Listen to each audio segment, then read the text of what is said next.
siis seda, et see festival 5 aastaga on jõudnud üsna heasse toonusest ja see tuleneb sellest, et ei karju siin saalis mitte vihast ja ängistusest, nagu tihtipeale me näeme raadio, teleeetris ja muus ajakirjandus, vaid mõnust, eks.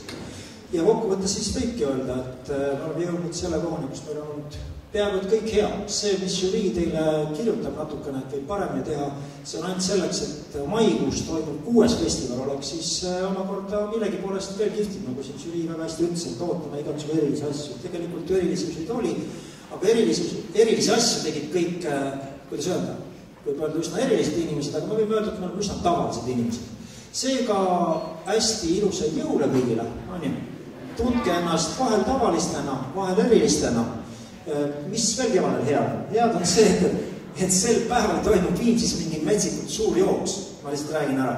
Ja see ei ole mitte Paide Türi rahvajooks, vaid see on mingi selline, mis siin meil toimus. Meil on kaubanduskeskused valmis, meil tuleb härrad siin varsti. Siis kui teil on vahel siin paus, te saate kaubanduskeskuste vahel käia, meil tuleb 2 korda rohkem inimesi. Kõik need, kes täna said, ütleme, 2. või 3. koha, ära naeragõngus, on tagasi kustutud, teie siis kaasa arvatud.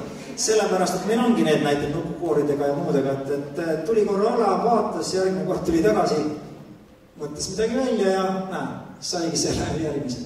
Ja lõppkokkuvõttes siis lõpetama peaks sellega, et aitäh kõigile, nüüd on kõik tänatud, ja et see mõte, et võiks laulda elukestvalt, kui lõpetaks siis selle kuulsa Arvo-Pärdi lausega, et kõige tundlikum muusikainstrument on, mis asi? Teie kord? Ei ole. Hing tuleb öelda.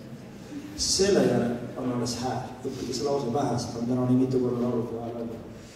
Ja kui sealt kõik asjad korda lähevad, muuseas, siis sellest võib elus täitsa palju rõõmu olla. Nii et kõigile suur tänu, aitäh, ja 6. festivalile oodatud kõik saali.